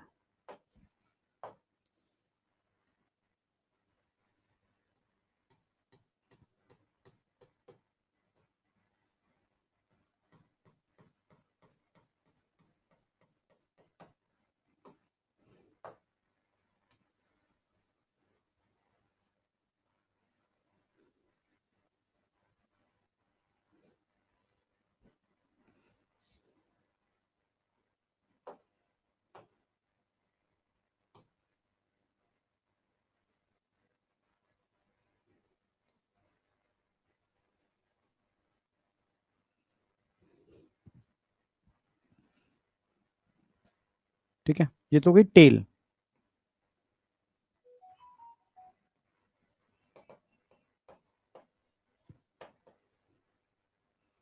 ठीक है, ये यहां से यहां तक हो गया अलग पार्ट, यहां से यहां तक हो गया अलग पार्ट, इसको बोलेंगे ग्लोब्यूलर हेड।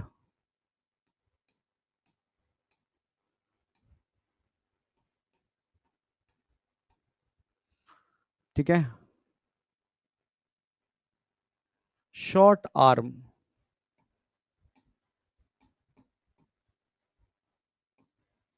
इन दोनों को मिलाकर के हम बोलते हैं क्रॉस आर्म, ये सब क्वेश्चन आते हैं।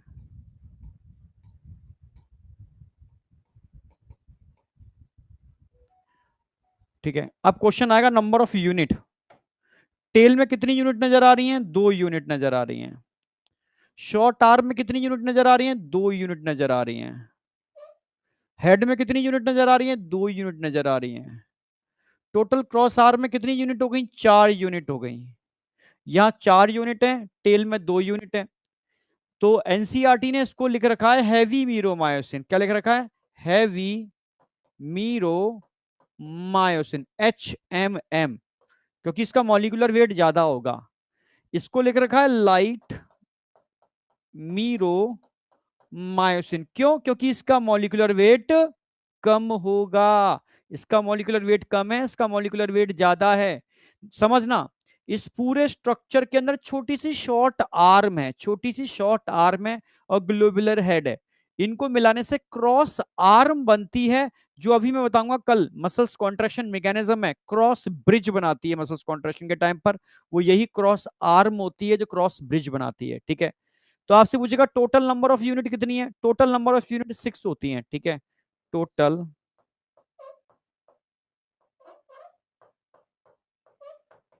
नंबर ऑफ यूनिट पूछेगा तो आप बता दो कि भाई 6 होती हैं, 2 टेल में होती हैं और 4 क्रॉस आर्म में होती हैं, जिसमें 2 globular head and 2 short arm है। शॉर्ट आर्म और ग्लोबुलर हेड के मिलने से क्रॉस आर्म बनती है। ये सब समझ में आ गया होगा। अब याद क्या रखना है आपको, देखो ध्यान से देखोगे, यहाँ दो तो ये साइड दिख रखी है आपको यहाँ पर, ये क्या है, और देखो ध्यान से देखोगे दो ये साइड दिख रही है आपको, ये और ये क्या है भाई, ये मीरोमायोसिन है, जो किससे बाइंड करेंगी, एक्टिन से बाइंड करेंगी, एक्टिन से। तो एक्चुअल में ये जो साइट है ना, ये कह सकते हो मीरोमाइसिन की वो साइट है जो एक्टिन की एक्टिव साइट से बाइंड करती है, समझ रहे हो।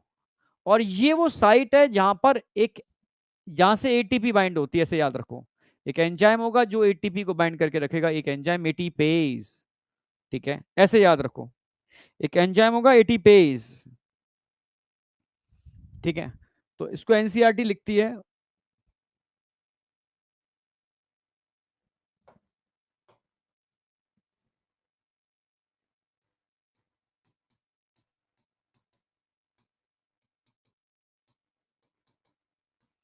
एक्टिन बाइंडिंग साइट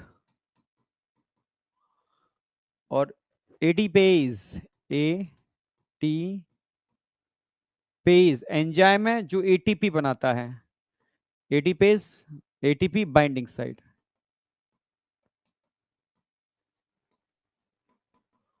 अब बताओ मीरोमायोसिन का स्ट्रक्चर एकदम क्रिस्टल क्लियर है या नहीं। दो एक्टिन बाइंडिंग साइट्स होती हैं, दो एटीपी बाइंडिंग या एटीपेज बाइंडिंग साइट्स होती हैं, क्रॉस आर्म क्रॉस ब्रिज, इन सब में कोई भी डाउट नहीं होना चाहिए। यहां तक बताओ कोई डाउट शाउट है, कोई भी डाउट है तो मुझे बताओ। तनवीर, गुरुजी एनवाईटीएस क्या लिख रहा है।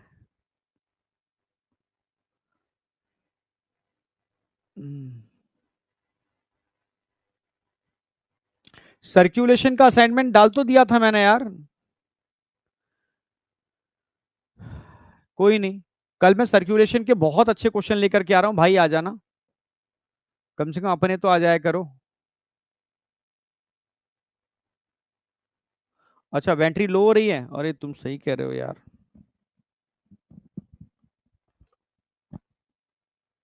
कोई नहीं कोई नहीं कोई नहीं, अभी लेक्चर तो हो जाएगा, लेक्चर हो जाएगा, टेंशन मत करो। ठीक है, मेरी भी बैटरी लो हो रही है और एक्चुअल में इसकी भी बैटरी लो हो रही है, कोई नहीं, लेक्चर हमारा कंप्लीट हो जाएगा। यहां तक बताओ कोई डाउट है, कोई डाउट है। साउंड इको हो रहा है यार, सीको तो नहीं हो रहा, परफेक्ट है सर। पीएमएस, हाँ बेटा, एच मतलब हैवी, हैवी मीरोमायोसिन, मीरोमायोसिन का हैवी पार्ट, 4 इसकी यूनिट है। ठीक है, एल का मतलब होता है लाइट, लाइट मीरोमायोसिन, एनसीईआरटी ने सेम ऐसे लिख रखा है, इससे आप कंफ्यूज ना हो, मैं दिखा भी दूंगा, एनसीईआरटी साथ लेके चल रहा हूं मैं। ये तो मैंने कल करा दिया था एनसीईआरटी का पूरा, ये मैंने आज करा ही दिया पूरा का पूरा, सार्कोप्लाज्म, ठीक है, मायोफ्लामेंट करा दिया मैंने, मायोफाइब्रिल करा दिया, जेड लाइन वाला मैंने आज पूरा करा दिया, Z line consider the function of unit. ठीक है,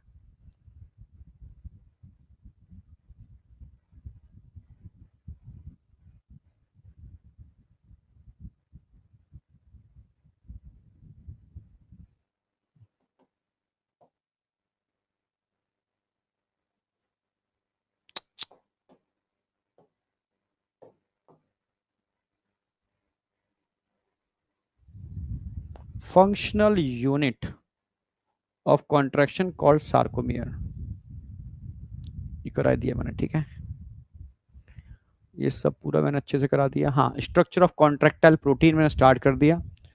ठीक है, each actin filaments made up of 2 F actin, ठीक है, हेलिकली 2 एफ एक्टिन, जो हेलिकली एक दूसरे के ऊपर रैप्ड हैं। Each F actin F actin is polymer of, अगर एफेक्टिन की बात करते हैं तो एफेक्टिन किसका पॉलीमर है? Monomeric globular actin. Two filaments of another protein, ठीक है, ट्रोपोमायोसिन ट्रोपोनिन बता रहा हूं मैं, ठीक है, इसमें ट्रोपोमायोसिन की अगर मैं बात करूं, ठीक है, also run close to the F actin throughout the length, ठीक है, इसको मैं समझा रहा हूँ, ठीक है, इसको समझाने के बाद फिर ये आई क्या, पूरा समझा ही दिया मैंने। हाँ देखो ये दे रखा है ना, light meromyosin, heavy meromyosin, clear है बिल्कुल, यहां तक मैंने पूरा करा दिया है बहुत अच्छी तरीके से आपका, ठीक है। अब बस एक चीज बची हुई है वो करा रहा हूं, पूरा करा दिया यहां तक बहुत अच्छे से। Structure of regulating protein, structure of regulating protein, तो रेगुलेटिंग प्रोटीन को दो पार्ट में डिवाइड करेंगे, ट्रोपोमायोसिन एंड ट्रोपोनिन।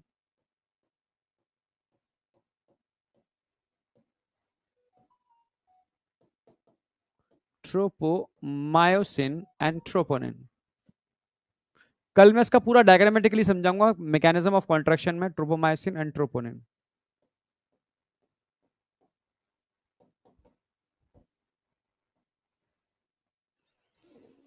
ठीक है, अब आ जाओ, यहां तक नोट कर लो, ट्रोपोमायोसिन एंड ट्रोपोनिन, यहां तक इसको अच्छे से कर लो।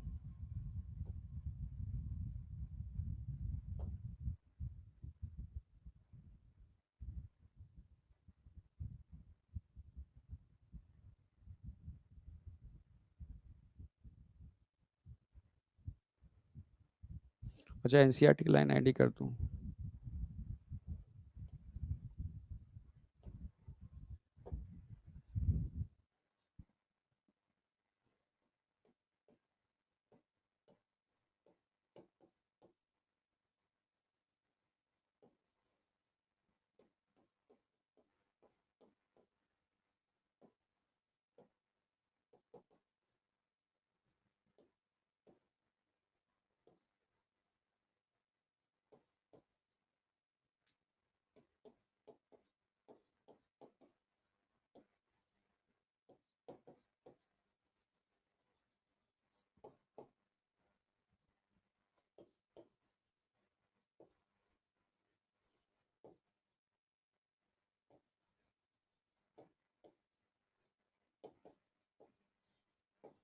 Through out line. अब ध्यान से देखना, ये जो दिख रहा है ना, ये तो एक्टिन है, ये जो दिख रहा है ये एक्टिन है। एक्टिन फिलामेंट पे दो रस्सियां दिख रही होंगी जो रन कर रही हैं, ठीक है, two filaments of tropomyosin, two filaments of tropomyosin run close to actin filament throughout length, यानी पूरे के पूरे एक्टिन फिलामेंट पर ये रन कर रहे हैं, पूरे के पूरे एक्टिन फिलामेंट पर, ठीक है। और एक तरीके से मान के चलो, जैसे तुम मानो ये है एक्टिन फिलामेंट,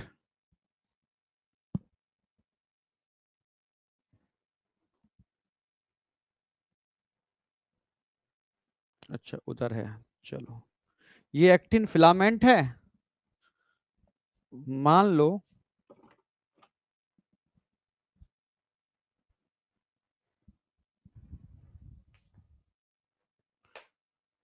ये एक्टिन फिलामेंट है, ये एक्टिन फिलामेंट है, और इस पूरे एक्टिन फिलामेंट पर ये इस तरीके से क्लोजली रन कर रहे हैं, ऐसे ऐसे और ऐसे क्लोजली रन कर रहे हैं, समझना, ये पूरे एक्टिन फिलामेंट पर ट्रोपोमायोसिन क्लोजली रन कर रहे हैं। इससे क्या होगा इनके रन करने से, समझना, क्लोजली रन करने से क्या होगा, मान लो ये मीरोमायोसिन का हेड है, ये मीरोमायोसिन का हेड है, ये मीरोमायोसिन का हेड इससे जुड़ना चाहता है, मीरोमायोसिन का हेड इस पिंक कलर के एक्टिन फिलामेंट से जुड़ना चाहता है, क्या ये वाली डोरी इसको अटैच होने देगी, बीच में हिंड्रेंस नहीं क्रिएट कर रही है, देखो नीचे बीच में हिंड्रेंस आ रही है, यानी ये टच नहीं कर पा रही। आप समझ पा रहे हो ना मेरी बात, ये मोबाइल इस बोतल से जुड़ नहीं पा रहा क्योंकि बीच में ये हिंड्रेंस क्रिएट कर रही है, रुकावट पैदा कर रही है इसको जुड़ने से, ठीक है। तो एक्चुअल में ये एक्टिन फिलामेंट पर रन करते हैं और इनहिबिट करते हैं, इनहिबिट रोकना, इनहिबिट करते हैं and and inhibit inter action of actin and myosin. Actin और मायोसिन के मिलने को रोकते हैं, जुड़ने को रोकते हैं। समझ रहे हो? इनको आपस में जुड़ने या मिलने नहीं देंगे, बीच में हिंडरेंस क्रिएट करेंगे, समझो एक तरीके से। तो ये तो होते हैं ट्रोपोमायोसिन, बस इतना ध्यान रखना। ट्रोपोमायोसिन के दो फिलामेंट होते हैं, एक्टिन के ऊपर रन करते हैं कंप्लीट लेंथ तक, और एक्टिन और मायोसिन को जुड़ने नहीं देते। ठीक है, वो जुड़ेंगे कैसे पूरी मैकेनिज्म बताऊंगा, पर नॉर्मल केस में जुड़ने नहीं देते। ठीक है, अब बात करता हूं troponin. It is a complex protein, NCERT की लाइन है। ये कॉम्प्लेक्स प्रोटीन है क्योंकि 3 सब यूनिट के मिलने से बनती है। ठीक है,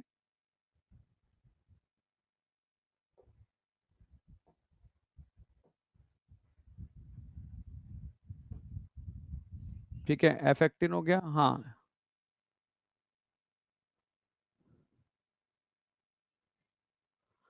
ऑन द ट्रोपोमायोसिन। ठीक है,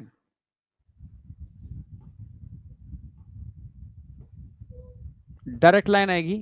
सबसे पहले लाइन तो आएगी, ट्रोपोनिन क्या है? It is a complex protein.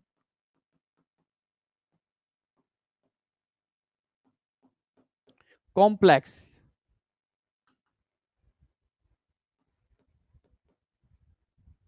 Complex protein.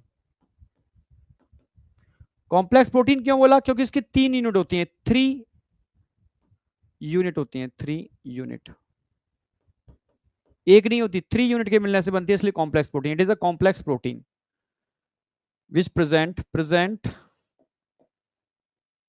On tropomyosin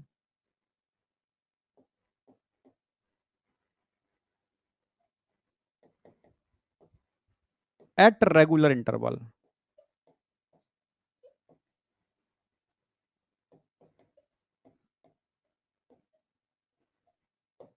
ध्यान से देखो, ये 3 यूनिट है ट्रोपोनिन की, 3 यूनिट, 3 यूनिट, 3 यूनिट किसके ऊपर लगी हुई है? ट्रोपोमायोसिन के ऊपर, एट रेगुलर इंटरवल। सेम ऐसी क्वेश्चन पूछा गया है। कॉम्प्लेक्स प्रोटीन कह रहा हूं क्योंकि 3 यूनिट होती हैं, ट्रोपोमायोसिन के ऊपर होती है, एक्टिन के ऊपर नहीं होती, और एट रेगुलर इंटरवल पर होती है, एट रेगुलर इंटरवल पर होती है। ठीक है, इसको हम क्या बोलते हैं? ट्रोपोनिन। अब 3 यूनिट कौन कौन सी हैं ट्रोपोनिन की? देखो, जगह है क्या? नहीं है। ठीक है, ट्रोपोनिन की 3 यूनिट होती हैं। आज तो सिर्फ इतना लिख लेना, इसको एक डायग्रामेटिकली मैकेनिज्म में कल समझाऊंगा। एक होती है टी पी सी, एक होती है टी पी टी, एक होती है टी पी आई। इसकी फुल फॉर्म लिख देता हूं। टीपीसी का मतलब होता है calcium binding, calcium binding troponin. ठीक है, टी मतलब tropomyosin binding troponin, tropomyosin binding troponin. कल डिटेल कराऊंगा उसको डिटेल में। ठीक है, आई मतलब इनिबिशन, मतलब इनिबिशन। ठीक है, आई मतलब inhibition, inhibit, inhibit interaction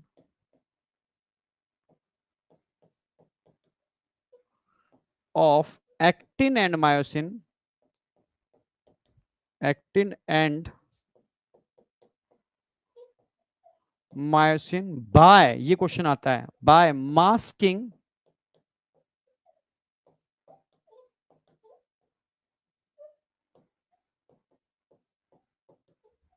active site of actin. मतलब ये भी क्या करती हैं? एक्टिन और मायोसिन के मिलने को रोकती हैं, पर कैसे रोकती हैं? ठीक है, एक्टिन की जो एक्टिव साइड होती है ना, उसको मास्किंग, ढक के, आप समझ रहे हो ना मेरी बात? मान लो ये एक्टिन की एक्टिव साइड को ढक लें, ये एक्टिन की एक्टिव साइड को ढक लें, मास्किंग कर लें, आप समझ रहे हो? अगर मास्किंग कर ली जाए तो कोई किसी को पहचान सकता है? नहीं। अभी मैंने मास्किंग कर ली, आप मुझे पहचान सकते हो? नहीं।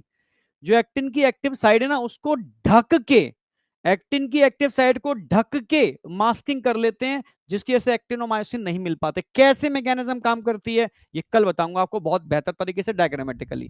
तो टीपीसी का इसका मतलब होता है tropomyosin, calcium binding tropomyosin, tropomyosin binding, sorry, calcium binding troponin, tropomyosin binding troponin और इनहिबिटिंग ट्रोपोनिन। ये इनहिबिटिंग ट्रोपोनिन क्या करते हैं? इनहिबिट करते हैं इंटरेक्शन ऑफ एक्टिनोमायोसिन।